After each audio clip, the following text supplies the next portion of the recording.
안녕하십니까. 강박증 연구가 김선인입니다. 오늘은 강박증 집단치료 효과에 대해 잠시 설명하겠습니다. 집단치료는 결국 자신이 타인을 도우려고 할 때 자신에게도 도움이 된다는 내용의 핵심입니다. 이것은 세상 이치와도 같습니다. 이기주의자는 잠시 눈앞의 것을 탐하여 남에게 피해를 주고 심지어 남을 해치기도 합니다. 그러나 결국 이기주의자는 모두에게 외면당해서 더 큰 이득을 잃게 됩니다. 이에 관해 먼저 옛날의 조선시대의 실화를 소개하겠습니다. 등장인물이 몇 명 되는데 제가 부득이 목소리 연기를 대략하겠습니다. 내용은 이렇습니다. 옛날에 어떤 돈 많은 집안의 선비가 노비를 데리고 급한 일이 있어 지방에 있는 지인을 만나러 가고 있었다. 산길을 가던 중에 노비가 갑자기 돈 주머니를 발견하고는 열어보니 돈이 무려 100만냥이나 들어있었다. 당시 100만냥은 하나의 대저택을 살 수 있는 거액이었다. 노비는 기뻐하며 도련님 횡재했습니다요. 오늘 돈 많은 양반이 이걸 떠들이고 간 모양입니다요. 빨리 주인 오기 전에 갖고 도망갑시다요. 하고 좋아했다. 근데 선비는 갈 길은 멀고 시간이 없었다. 그럼에도 불구하고 노비에게 말하길 이놈아, 돈 잃어버린 사람, 그것도 100만냥을 잃어버린 사람의 마음을 오죽하겠느냐. 돈 잃어버린 사람이 올 때까지 우린 여기서 기다린다. 라고 야단을 쳤다. 노비는 오기 뭘 온단 말입니까요. 고생하시는데 배고파 죽겠는데 빨리 산 넘어 주막이나 찾아갑니다요. 라고 계속 돈 갖고 도망가자고 재촉했다. 그러나 선비는 돈의 주인이 올 때까지 기다려야 한다며 결국 몇 시간이나 밥을 굶으면서까지 돈 주인을 기다렸다. 노비는 계속 투덜거리고 있었고 몇 시간이 지나 저녁이 다 될 무렵 산중턱 아래서 허겁지겁 웬 양반이 뛰어왔다. 그 양반은 선비에게 길에서 돈 100만냥 못 받냐고 다급하게 물었다. 100만냥은 자신의 전 재산이고 집안이 몰락해서 고향에 농사지을 땅을 사기 위해 평생 모은 돈이라고 했다. 선비는 내가 마침 당신을 기다렸다고 하며 돈 주머니를 그대로 돌려주고 사례도 필요 없다고 하자 양반은 선비의 두 손을 잡으며 생명의 은인과 같다며 이 은혜는 평생 잊지 않겠다고 했다. 양반과 선비는 헤어져서 선비는 갈 길을 재촉해서 가고 양반은 기뻐하며 산을 내려갔다. 양반이 산을 내려와 1시간을 걸어서 어떤 강에 다다르니 많은 사람들이 웅성웅성 모여 있었다. 양반은 이게 무슨 일인가 하고 구경해보니 이제 7살쯤 되는 어느 양반집 아들로 보이는 애가 물에 빠져 허우적거리고 있었다. 그런데 물이 깊어 많은 사람들이 안타까워만 할 뿐이고 아무도 구하려고 나서질 않았다. 양반은 그 광경을 보고 너무나 안타까웠고 돈보다 그 애를 구해야겠다고 생각하고 외쳤다. 저 애를 구하는 사람에게 내가 평생 모니 돈 100만냥을 주겠소. 그러자 잠시 후 어떤 젊은 건강한 남자가 그렇다면 자기가 구해보겠다고 하며 목숨 걸고 강에 들어가 그 애를 결국 구해냈다. 양반은 그 남자에게 100만냥을 주었고 빈털터리가 되어버렸다. 아이는 죽다 살아나서 그 모습을 보며 양반에게 말했다. 저희 부친은 한양에서 아주 유명한 갑부입니다. 또한 저는 집안의 3대 독자입니다. 노비와 함께 지방을 여행하던 중이었어요. 가던 길에 산적을 만나 노비는 잡혀갔습니다. 저만 도망가기 위해 강에 뛰어들어 강물이 흘러내려왔습니다. 저를 구해주신 사실을 저희 아버님이 아시면 평생 은인으로 아실 겁니다. 또한 100만냥도 갚을 테이니 부디 저희 집으로 가주시지요. 양반은 자기는 이제 모든 것을 잃고 꿈도 잃었는데 정 그렇다면 고향이나 들렀다가 며칠 후에 아이의 집에 들르겠다고 했다. 양반은 아이에게 집 주소를 받은 후 아이와 헤어졌다. 물에 빠져 죽다 살아난 아이는 며칠간 고생 끝에 한양의 집에 도착했고 이 사실을 부친과 어머니에게 알렸다. 그로부터 며칠 후에 이 집의 노비가 아이에게 대문 앞에 누가 도련님을 찾아왔다고 해서 마침 집마당에 있던 아이가 아버지와 함께 나가보니 자신을 구해준 그 양반이었다. 그런데 아버지가 그 양반을 보자 크게 놀랐다. 아버지가 양반에게 당신은 전에 산에서 100만냥을 잃어버린 내가 100만냥 찾았던 그 양반 아닙니까? 하고 물었다. 양반 또 아이의 아버지를 보고 놀랐다. 아니, 내가 산에서 100만냥을 잃어버렸을 때 찾은 그 선비 아니시오? 여기서 내 전 재산을 찾은 은인을 뵙다니 그렇다면 이 아이가 선비의 아이였어. 참 이런 기이한 인연이. 하고 역시 크게 놀랬다. 당시 노비와 함께 산을 지나던 선비가 양반의 돈 100만냥을 주었고 그 돈을 몰래 갖고 도망갈 수 있었으나 정직하게 돈 주인인 양반을 몇 시간이나 기다려서 돌려주었다. 그 돈을 찾은 양반은 길을 가던 중에 자신의 돈을 찾아준 그 선비의 아이가 물에 빠진 것을 본 것이었다. 그리고 선비가 주어서 돌려준 전재산 100만냥을 다 걸어 그 선비의 아이를 살려준 기막힌 일이었다. 아이의 아버지가 양반에게 전재산을 알지도 못하는 어린애를 위해 써서 제 하나뿐인 아들을 구해줬는데 그래서 집안에 대를 이을 수 있게 되었습니다. 이 은혜를 어떻게 갚겠습니까? 하고 크게 감사했다. 그러자 양반은 아니요. 대감께서 그때 내 돈 100만냥을 돌려주지 않았다면 내 인생도 끝이었소이다.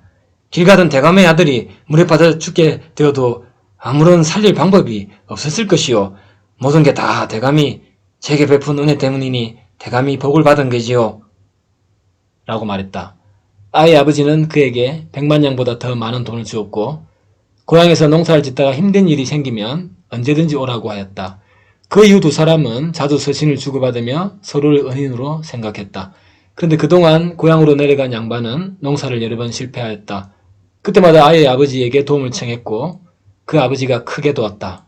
그 덕분에 몰락했던 양반도 고향에서 잘 살게 되었고 두 사람은 죽을 때까지 서로를 생명의 은인으로 여기며 살았다고 한다.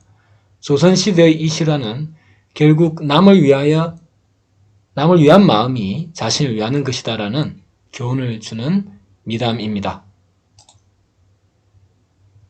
집단치료 역시 타원자, 즉 집단치료에 참여한 멤버를 생각하는 마음이 있으면 자신도 도움을 받게 됩니다.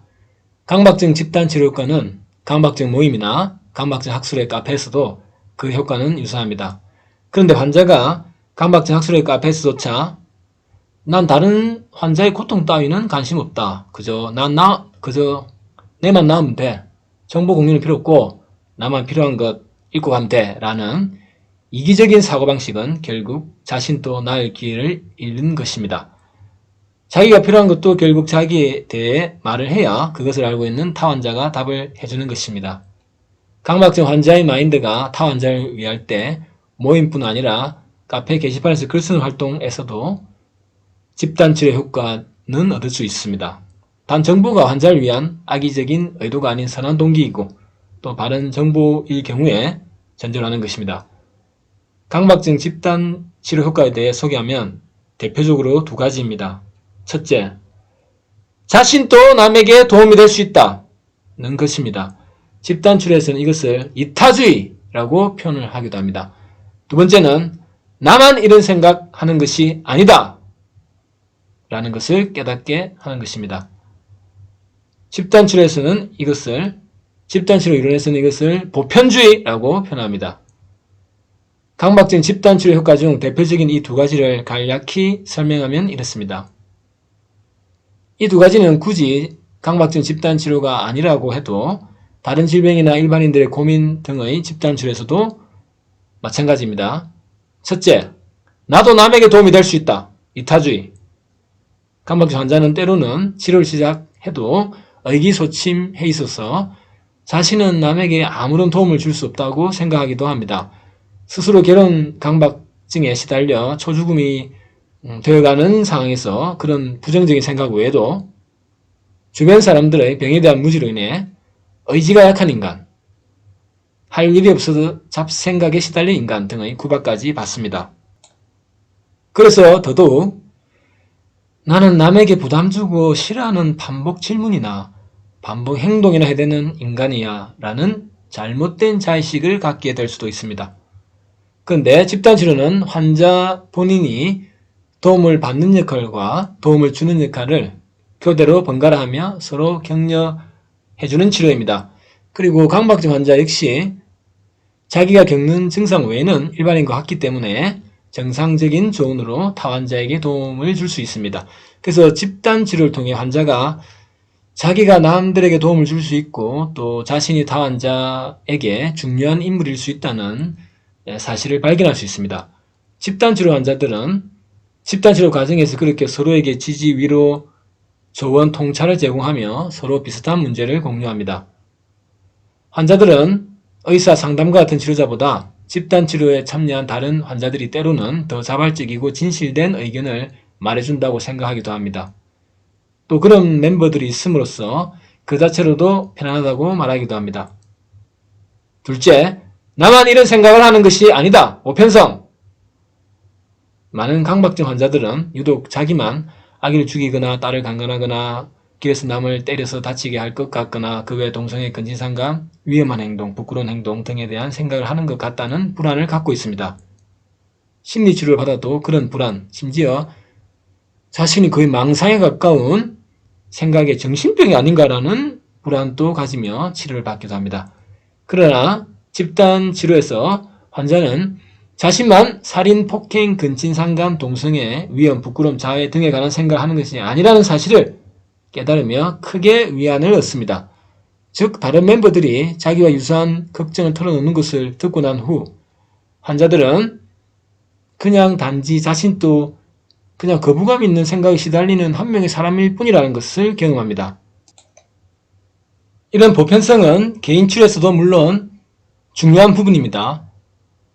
강박 증상은 이루 말할 수 없이 많지만 결국은 그 문제의 공통된 특징은 반복적인 원치 않는 쓸모없는 쓰레기 같은 생각이라는 것입니다. 멤버들은 자신의 증상이 타 멤버와의 그런 유사성이 있음을 깨닫게 됩니다. 환자들은 자기만 그런 것이 아니라 다른 환자도 더 나아가 모임 내의 교육이나 정보를 통해 일반인도 그런 원치 않는 생각을 한두 번 한다는 것, 즉 침투적인 생각을 한두 번 다 하고 생활하고 있다는 점을 알고 크게 안도감을 표합니다. 이런 보편적인 감정은 물론 강박증 집단치료 외에도 자살 충동에 시달리거나 사업 실패한 경우, 이혼당한 경우, 자식을 잘 돌보지 못해 자식이 사고를 당한 경우 등 수치심이나 스스로를 비난하며 살아가고 있는 사람들에게 자주 그런 문제를 극복할 바탕이 되기도 합니다. 강박증 모임 같은 동질적인 집단의 멤버들은 흔히 인터넷에서 말하는 지어낸 이야기, 주작 그런 것이 아니라 직접 경험에서 묻어나오는 신뢰성이 바탕이 된 얘기를 서로 해주기 때문에 이런 부분은 강박증을 경험치 못한 치료자는 할 수 없는 부분이기도 합니다. 이상 강박증의 집단치료 효과를 살펴보았습니다. 일반적인 집단치료 효과에 관해서는 하나역에서 출간된 얄롬에 져서 집단정신치료의 이론과 실제 번역판을 참고하였습니다. 이제 국내에 강박증 단체나 모임도 없고 회장도 없습니다. 그러나 언젠가 제 뒤를 이어 강박증 분야에 다시 단체와 모임이 생기고 훌륭한 회장분이 나타나시길 기원합니다. 현재 제가 카페지로 있는 국내 유일한 강박증 카페인 강박증 학술의 카페도 여전히 환자들이 타 환자들의 고통에 그다지 관심이 없는 것 같아서 안타깝습니다. 내 코가 석자인데 내가 누굴 신경 쓸 수 있을까라는 생각은 앞서 설명했듯이 역시 자신의 내 코가 석자이고 내 앞가림도 못하고 남을 도는 건 상상도 못할 나는 그런 놈이다라는 부정적인 자의식을 더 강하게 할 뿐입니다. 백만냥이가 되는 그에게 눈앞에 있어도 그것을 잃어버린 타인을 생각하는 아름다운 마음이 결국 자신의 3대 독자를 살리게 된 조선시대의 실화는 강박증 투병에도 큰 교훈을 주고 있습니다. 모쪼록 현명한 투병하시고 바른 치료의 길로 가시길 바랍니다. 모든 환자분들의 호전과 완치를 기원합니다. 이상 방송을 마치겠습니다.